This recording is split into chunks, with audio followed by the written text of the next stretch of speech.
கற்றது உலகளவாகவும் கல்லாதது கைவிடங்களவாகவும் இருக்கிறது. Hello everyone, எல்லாரும் எப்படி இருக்கீங்க? நல்லா இருக்கீங்களா? இந்த வீடியோ உங்ககிட்ட பேசுங்க டாபிக் என்ன அப்படின்னு பார்த்தீங்கன்னா, இன்னைக்கு தமிழ்நாட்டில் சட்டம் ஒழுங்கு சரியா இருக்கா இல்லையா அப்படிங்கிற ஒரு பெரிய டிபேட் வந்து எல்லா பக்கமும் எல்லாருமே வந்து பேசிட்டு இருக்காங்க. பட் இருந்தாலும் இன்னைக்கு நம்ம என்னதான் ஆச்சு, ஏன் இதை பத்தி பேசிட்டு இருக்காங்க, உண்மையாவே சட்டம் ஒழுங்கு சரியில்லை அப்படிங்கிற எல்லா விஷயங்களும் இந்த வீடியோவில் உங்ககிட்ட பேசணும். இந்த வீடியோவில் எனக்கு தெரிஞ்ச விஷயத்தை வச்சு நான் என்ன எக்ஸ்பீரியன்ஸ் பண்ணுன்றதை உங்ககிட்ட ஷேர் பண்ணணும் அப்படின்னு சொல்லிட்டு நினைக்கிறேன். கோயம்புத்தூர்ல அந்த பர்டிகுலர் 10 வயசு குழந்தையுடைய மரணம் அப்படிங்கிறது இன்னைக்கு தமிழ்நாட்டையே ஒழிக்கின ஒரு விஷயம். அதை மாற்று கருத்து இல்லை. பட் ஆனால் அதை வச்சு சிலர் எங்கேயோ ஒரு இடத்துல இருந்து அரசியல் பண்றாங்க அப்படிங்கிறது வந்து ஏற்றுக்க முடியாத ஒரு தப்பா இருக்கு அப்படின்னே சொல்லலாம். என்ன கௌதம, அந்த ஆட்சியில் இருக்கும்போது தப்பு செஞ்சா தப்புன்றோம், இந்த ஆட்சியில் இருக்கும்போது தப்பு செஞ்சு தப்புன்னா ஏற்றுக்க முடியும் அப்படின்னா இங்க விஷயம் வந்து அது இல்லை. தப்பு அப்படிங்கிறது வந்து பார்த்தீங்கன்னா எந்த ஆட்சியில் இருந்தாலும் தவறு அப்படிங்கிறது நடந்துட்டு தான் இருக்கு. ஒரு டார்க் ட்ரூத் சொல்லணும் அப்படின்னா காமராஜர் ஆட்சியே இன்னைக்கு நடந்தாலும் தவறுகள் நடக்கத்தான் செய்யும் அப்படிங்கிற சுச்சுவேஷனை தான் நம்ம எல்லாருமே வாழ்ந்துட்டு இருக்கோம். அது யாராலையுமே மறுக்க முடியாது. ஒரு நல்ல மனிதர் வந்து ஆட்சி நடத்துறாரு, நம்ம தப்பை செய்யக்கூடாதுன்னு சொல்லி இங்க இருக்கிற 6.5 கோடி ஜனங்களும் வந்து நினைக்கிறதே இல்லை. அது ஏதோ ஒரு சிலர் 2 சிலர் இல்லைன்னா ஒரு 10 பேரோ 20 பேரோ வந்து அந்த நேரத்தில் சூழ்நிலை அறியாமல் தன்னிலை அறியாமல் சூழ்நிலை அறியாமல் தவறு அப்படிங்கிறத நிறைய பேர் செஞ்சுட்டு தான் இருக்காங்க. அதை வந்து யாராலுமே மாற்ற முடியாது. பட் அதெல்லாம் ஒரு பக்கம் இருந்தாலும் இன்னொரு பக்கம் இந்த கேஸ்க்கு வருவோம்.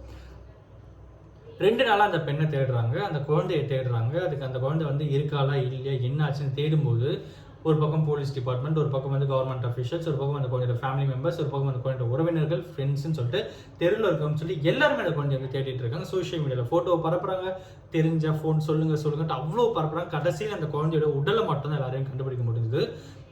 கூடவே தேடிட்டு இருந்த அந்த 2 பேர் தான் என்ன பண்ணாங்க அப்படின்னு பார்த்தீங்கன்னா, ஒருத்தன் கார்த்திக் அப்படிங்கிற இன்னொருத்தன் 2 பேர் சேர்ந்து என்ன பண்ணுறாங்கன்னா, அந்த குழந்தைய வந்து சாக்லேட் வாங்கி கொடுத்து ஏமாற்றி கூப்பிட்டு போய் அந்த குழந்தைய வந்து, நான் சொல்ல விரும்பலை, அந்த குழந்தைய கொலை செஞ்சு அந்த குழந்தைய வந்து தூக்கி போட்டு வந்துடுறாங்க. தேடுற மாதிரி தேடுறாங்க. அதுக்கப்புறம் போலீஸ் வந்து 5 தனிப்படை அமைக்கிறாங்க. 250 சிசிடிவி கேமரா அனலைஸ் பண்ணி கடைசியில் இவன் தான் குற்றவாளின்னு சொல்லி கண்டுபிடிக்கிறாங்க.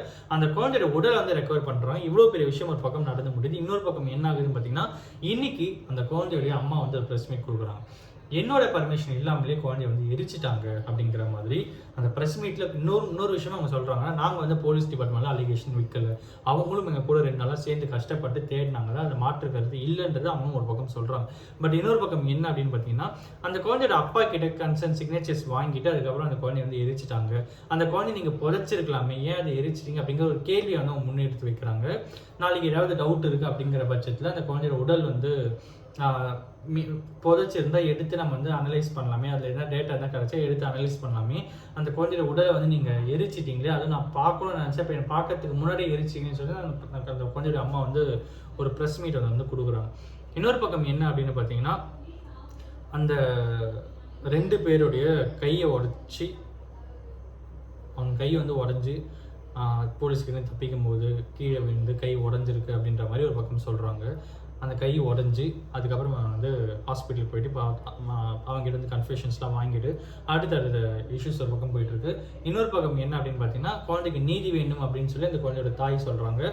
பட் அவங்க இன்னொரு பக்கம் என்ன சொல்கிறாங்கன்னா, குழந்தைக்கு நீதி அப்படிங்கிறது வந்து ஒரு சரியான ஒரு நீதியாக இருக்கணும், ஆயுள் தண்டனையோ மரண தண்டனையோ அந்த கொலை செஞ்சவங்களுக்கு கொடுக்கணும் அப்படிங்கிறது வந்து அவங்க ஸ்ட்ராங்காக இன்னைக்கு வரைக்கும் இருக்காங்க அப்படிங்கிறதும் ஒரு பக்கம் வந்து அவங்களுடைய தரப்பு சொல்கிறாங்க. பட் இன்னொரு பக்கம் என்ன சொல்கிறாங்கன்னா, கவர்மெண்ட்டும் இவ்வளோ நாள் எங்களுக்கு வந்து நல்லா சப்போர்ட் பண்ணியிருக்காங்க. பட் அட் சேம் டைம் ஏன் வந்து எரிச்சிங்க அப்படிங்கிற ஒரு கேள்வி அவங்க வந்து கேட்பி இந்த இஷ்யூவை வந்து எடுத்து வைக்கிறாங்க.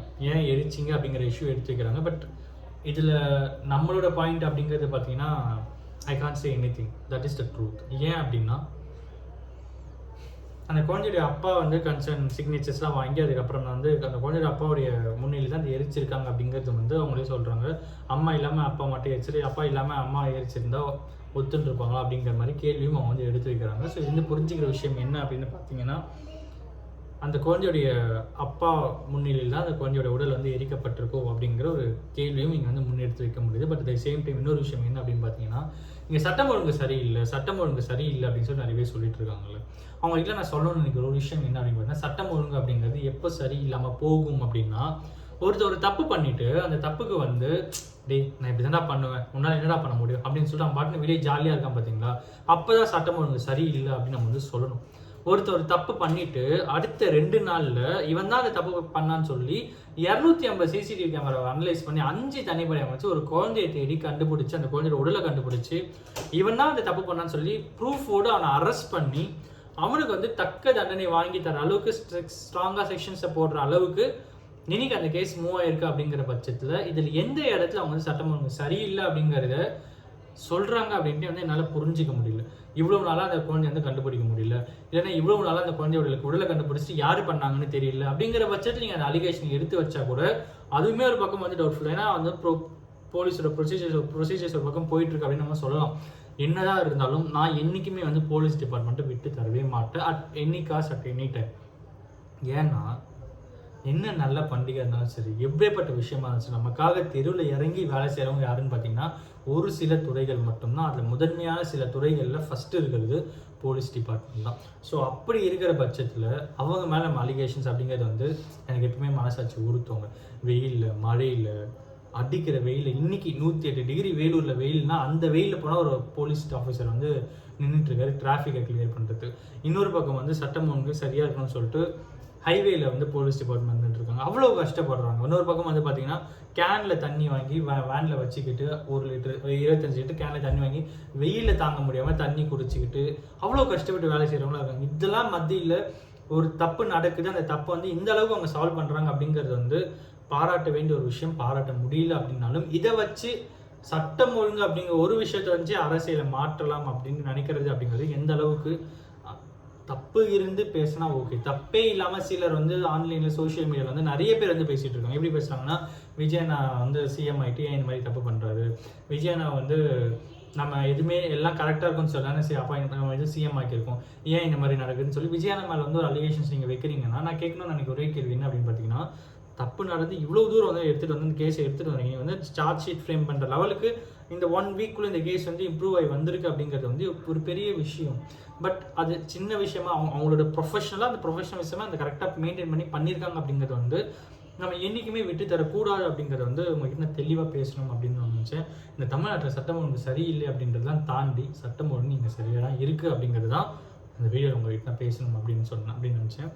சட்டம் ஒழுங்கு எப்போ சரியில்லாமல் போகணும்னா தவறுகள் தொடர்ந்து நடந்துக்கிட்டே இருந்து அந்த தவறுக்கான ஆள்களை அரெஸ்ட் பண்ணாமலோ ஃப்ரீயாக விடுறதோ இல்லை அவங்ககிட்ட காசு வாங்கிட்டு அரெஸ்ட் பண்ணாமல் இருக்கிறதோ இந்த மாதிரி இருக்கிற நேரத்தில் சட்டம் ஒழுங்கு சரியில்லைன்னு சொல்கிறதுல யோசிக்க வேண்டிய ஒரு விஷயமா இருக்குமே தவிர எல்லாமே கரெக்டாக ஒரு பக்கம் ஒரு துறை பண்ணுறாங்கன்னும் போது அவங்க மேலே ஒரு அலிகேஷன் வச்சு ஜஸ்ட் பிகாஸ் ஆஃப் பாலிடிக்ஸ் இந்த விஷயத்தை ஒரு பெரிய விஷயமா ஆக்குறாங்க அப்படிங்கிறது வந்து ஒரு தவறான ஒரு விஷயமா இருக்கும் அப்படிங்கிறத நீங்கள் வீடியோக்கு பேசணும்னு நினச்சேன். இதில் வந்து டிவிகே கவர்மெண்ட்டுக்காக சப்போர்ட் பண்ணி பேசுகிறேன் அப்படின்லாம் இல்லை, டிஎம்கே கவர்மெண்ட் இருக்கும்போது நான் இதுதான் பேசியிருக்கேன். ஓகேங்களா, தவறுகள் அப்படிங்கிறது எந்த ஆட்சி இருந்தாலும் நடக்கத்தான் செய்யும். அதை எப்படி கவுண்டர் அட்டாக் பண்ணுறாங்கன்றதை பொறுத்து தான் அந்த ஆட்சியினுடைய தன்மையும் அந்த பர்டிகுலர் டிபார்ட்மெண்ட்டோடைய ஸ்ட்ரென்த்தும் இருக்கும் அப்படிங்கிறத நான் என்றைக்குமே விட்டு தர மாட்டேன். அந்த எனி காஸ்ட் போலீஸ் டிபார்ட்மெண்ட் எப்பயுமே நான் விட்டு தர மாட்டேன்றது எனக்கு ரொம்ப நாளாக ஃபாலோ பண்ணிட்டு இருக்கவங்க தெரியும். இன்றைக்கும் நான் உங்கள்கிட்ட பேசணும் அப்படின்னு நினச்சேன். எப்படி யாரும் ஒருத்தருக்கு நாலேஜ் இருக்குன்னு சொல்லி நான் நம்புகிறேன். Thanks so much.